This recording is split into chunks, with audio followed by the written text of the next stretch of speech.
నమస్తే, నేను Ashok. Welcome to ప్రజా చైతన్యం. తిరుపతికి సంబంధించిన ఘటన పైన ఇప్పుడు రాజకీయంగా మాటల యుద్ధం జరుగుతుంది. మొన్నటిదాకా వైసీపీ పార్టీని తిడుతూ వైసీపీ పార్టీ మీద ఆరోపణలు చేస్తూ కూటమి సర్కార్ ఆరోపణలు చేస్తూ వచ్చింది.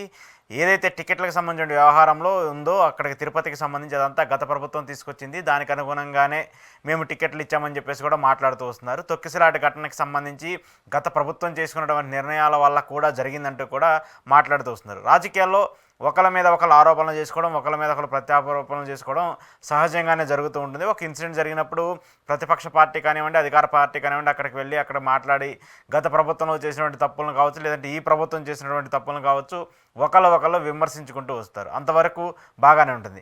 కానీ ఇప్పుడు ఈ ఘటనకు సంబంధించి ఏదైతే తిరుపతి ఇష్యూకి సంబంధించి జరిగినటువంటి ఇన్సిడెంట్ ఉందో ఆ ఇన్సిడెంట్ మీద ప్రభుత్వంలో ఉన్నటువంటి భాగస్వామ్య పార్టీల మధ్య ఒక యుద్ధం జరుగుతుంది. ప్రభుత్వంలో ఉన్నటువంటి భాగస్వామ్యానికి సంబంధించినటువంటి అధికారుల మధ్య కూడా ఒక యుద్ధం జరుగుతుంది. ఏం జరుగుతుందంటే ఒక పార్టీ మీద ఇంకో పార్టీ విమర్శలు చేస్తూ వస్తుంది, ఒక పార్టీ మీద ఇంకో పార్టీ విమర్శనాత్మకంగా అంటే టార్గెటింగ్గా చేస్తూ మాట్లాడుతూ వచ్చే విధంగా మనకు కనిపిస్తుంది. అయితే నిన్న ప్రధానంగా చూసుకుంటే ఈ తొక్కిసలాట ఘటనకి సంబంధించి జనసేన పార్టీకి సంబంధించిన శ్రేణుల ఇంప్లిమెంటేషన్ ఉంది.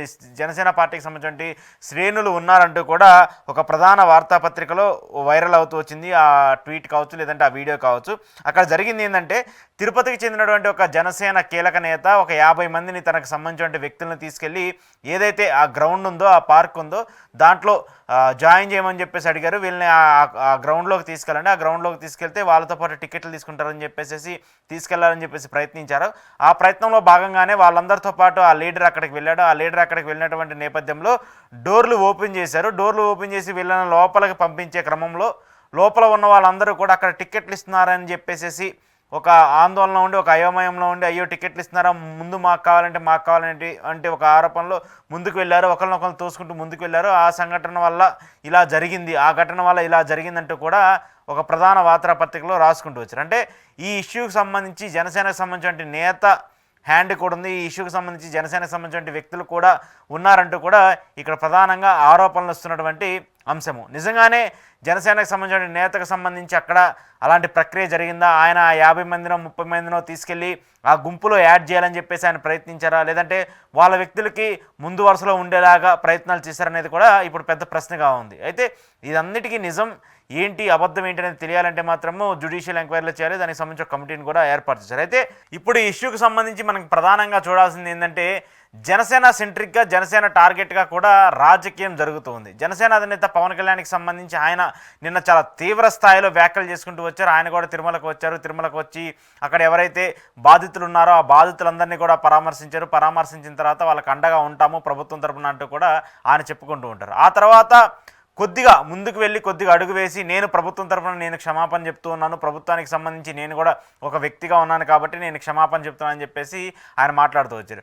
ఆ తర్వాత రోజు పిఠాపురంలో ఒక ఇన్సిడెంట్కి సంబంధించి ఆయన కార్యక్రమం చేశారు. అక్కడ ఉన్నటువంటి ప్రభుత్వ అధికారులకు సంబంధించి కావచ్చు, లేదంటే ప్రభుత్వానికి సంబంధించిన కొన్ని అధికార కార్యక్రమాలను కూడా పవన్ కళ్యాణ్ ప్రారంభించారు. ప్రారంభించినటువంటి నేపథ్యంలో అక్కడ జరిగినటువంటి ఒక బహిరంగ సభలో పవన్ కళ్యాణ్ సుదీర్ఘంగా ప్రసంగిస్తూ వచ్చారు. ప్రసంగిస్తూ వచ్చినటువంటి తరుణంలో ఆయన కూటమి మీద, అలాగే చైర్మన్ బిఆర్ నాయుడు మీద, టీటీడీ ఈవో మీద, టీటీడీ జేఈఓ మీద కొన్ని కీలక వ్యాఖ్యలు చేశారు. ఏం చేస్తూ వచ్చారంటే నేనే క్షమాపణ చెప్పాను, మీకు క్షమాపణ చెప్పడానికి ఏంటి, సారీ చెప్తే మీకేమైనా పోతుందా, సారీ చెప్పడంలో తప్పేముందంటూ కూడా టీటీడీకి సంబంధించిన వ్యక్తుల మీద ప్రధానంగా ఆరోపణలు చేస్తూ వచ్చారు. సో ఇంతవరకు బాగానే ఉంది, ఇంతవరకు కరెక్ట్గానే అనిపిస్తుంది. అంటే ఒక ఉప ముఖ్యమంత్రి ఉన్నటువంటి వ్యక్తి దీనికి బాధ్యత నేను తీసుకుంటున్నానని చెప్పేసి కూడా క్షమాపణ చెప్తూ వచ్చారు. సో ఇదన్నీ చూస్తుంటే కూడా రాజకీయంగా ఒకరి మీద ఒకరు విమర్శలు చేసుకునే విధంగా, రాజకీయంగా ఒకరి మీద ఒకరు ఆరోపణలు చేసుకునే విధంగా ఉన్నాయి.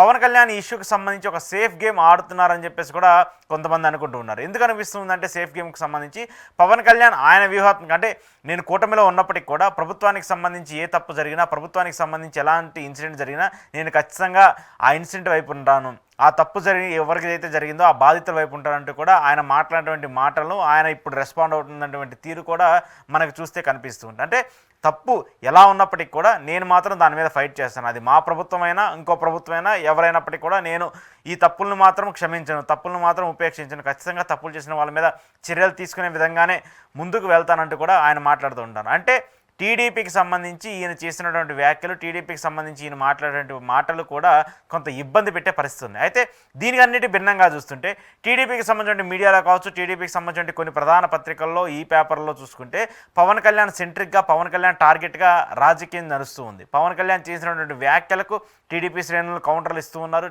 టీటీడీ చైర్మన్ కౌంటర్ ఇస్తూ వచ్చారు. ఆయన కూడా క్షమాపణ చెప్తూ ఉంటే నేను ఎందుకు క్షమాపణ చెప్పాలంటూ కూడా ఆయన మాట్లాడుతూ వచ్చారు. సో ఇవన్నీ చూస్తూ ఉంటే టీడీపీకి జనసేనకి మధ్య ఏదో సంథింగ్ జరుగుతుంది ఇంటర్నల్గా అనేటువంటి ఒక భావన అయితే ఇప్పుడు బయటకు వస్తుంది. ఎందుకు జరుగుతుందంటే పవన్ కళ్యాణ్ గారికి సంబంధించిన వ్యాఖ్యలు, అంటే నిన్న ఏదైతే తిరుపతికి సంబంధించిన ఘటన ఉందో ఆ ఘటనకి సంబంధించి చంద్రబాబు నాయుడు గారు ముందు వచ్చారు, ఆ తర్వాత పవన్ కళ్యాణ్ గారు తర్వాత వచ్చారు. అంటే ఇద్దరు కలిసి రావచ్చు, ఎందుకంటే ఇద్దరు ప్రభుత్వంలో భాగస్వామ్యంగా ఉన్నటువంటి వ్యక్తులే కదా.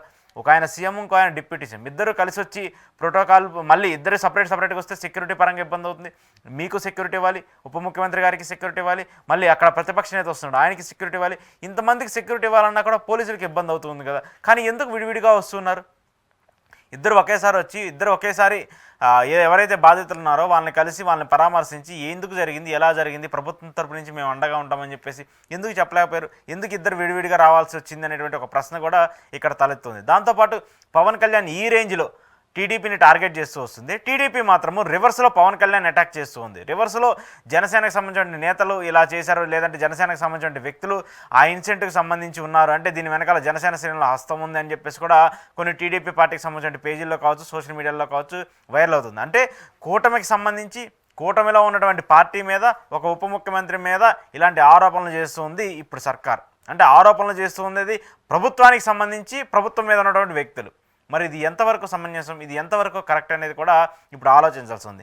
ఏది ఏమైనప్పటికీ ఈ ఇష్యూకి సంబంధించి పవన్ కళ్యాణ్ చేసినటువంటి వ్యాఖ్యలు కొంత ఇబ్బంది కలిగిస్తూ ఉంటే దానికి టీడీపీ ఇచ్చేటువంటి కౌంటర్లు మరింత ఇబ్బంది కలిగిస్తున్నాయి. టీడీపీ శ్రేణులు చాలా అగ్రెసివ్గా మాట్లాడుతూ ఉన్నారు. టీడీపీ శ్రేణులు కూడా దీన్ని ఖండిస్తూ వస్తున్నారు. దీన్ని మీరు ఎలా మాట్లాడతారు, అలా ఎందుకు అలా మాట్లాడాల్సి వస్తుందంటూ కూడా కొంతమంది కింద స్థాయిలో ఉన్నటువంటి నేతలు కూడా మాట్లాడుతూ వస్తున్నారు. మరి దీన్ని ఇంటర్నల్ ఉన్నటువంటి ఈ ఇష్యూని బహిరంగంగా పవన్ కళ్యాణ్ మాట్లాడటం వల్ల కూడా పార్టీకి కొంత ఇబ్బందికర అవకాశాలు కూడా ఉంటాయనేది కూడా మనకు అర్థమవుతుంది. ఎందుకంటే నలుగురిలో మాట్లాడినటువంటి విషయాన్ని బహిరంగంగా బయటకు వచ్చి ఒక సభలో మాట్లాడటం వల్ల ఇంటర్నల్గా ఏదో జరుగుతుంది. సో పవన్ కళ్యాణ్ చెప్పేటువంటి క్వశ్చన్స్ కావచ్చు, లేదంటే పవన్ కళ్యాణ్ రైజ్ చేసేటువంటి క్వశ్చన్స్కి అక్కడ సరిగా సమాధానాలు దొరకట్లేదు, సరిగా రెస్పాన్స్ అవ్వట్లేదు. సో అందుకోసం ఇలా జరుగుతుందంటూ కూడా బయటకు వచ్చేటువంటి ఆయన మాట్లాడుతున్న మాటలు చూస్తే మనకు అర్థమవుతుంది. దాంతోపాటు ప్రభుత్వానికి సంబంధించి, లా అండ్ ఆర్డర్కి సంబంధించి కూడా ఆయన పదే కీలకంగా వ్యాఖ్యలు చేస్తూ వస్తున్నారు. హోంశాఖకు సంబంధించి సరిగా లేదు, సెక్యూరిటీ సరిగా ఉండట్లేదు, మహిళలకు సంబంధించిన భద్రత విషయంలో కొంత ఇబ్బందులు వస్తున్నాయి, ఇలానే జరుగుతూ ఉంటే మనకి మరింత ఇబ్బందికర పరిస్థితి వస్తుంటాయి కూడా పవన్ కళ్యాణ్ గారు డైరెక్ట్గా ప్రభుత్వం మీదే కామెంట్స్ చేస్తున్నారు. అంటే హోంశాఖ మీదే కామెంట్ చేస్తున్నాడు. పదే హోంశాఖని ఎందుకు పవన్ కళ్యాణ్ గారు టార్గెట్ చేస్తున్నారో అర్థం కావట్లేదు. నిన్న పిఠాపురంలో కూడా ఆయన మాట్లాడుతూ పిఠాపురంలోనే గంజాయికి సంబంధించి విస్తృతంగా విచ్చలవిడిగా దొరుకుతుంది, దానివల్ల కాలేజీ విద్యార్థులు, స్కూల్ విద్యార్థులు అందరూ కూడా పాడైపోతున్నారంటూ కూడా ఆయన మాట్లాడుతూ వచ్చారు. అంటే ఆయన సొంత నియోజకవర్గంలోనే గంజాయి మీద కట్టడి జరగట్లేదని చెప్పేసి ఆయన స్వయంగా ఒప్పుకున్నట్టు అయింది. సో ఇవన్నీ చూస్తూ ఉంటే ప్రభుత్వం మీద ఆయన అసంతృప్తిగా ఉన్నారా, లేదంటే ఆయన మీద ప్రభుత్వం అసంతృప్తిగా ఉందనేది మాత్రం తెలియాల్సి ఉంది. ఈ ఆరోపణలన్నీ చూస్తుంటే మాత్రం పవన్ కళ్యాణ్ సెంట్రిక్గా రాజకీయం నడుస్తుంది. ఆయన చేస్తున్నటువంటి వ్యాఖ్యల వల్ల కూడా కొన్ని ఇబ్బందికర పరిస్థితులు రాబోయే రోజుల్లో తలెత్తేందుకు కూడా అవకాశాలు ఉన్నాయని చెప్పేసి రాజకీయ విశ్లేషకులు చెప్తున్నారు. Thank you.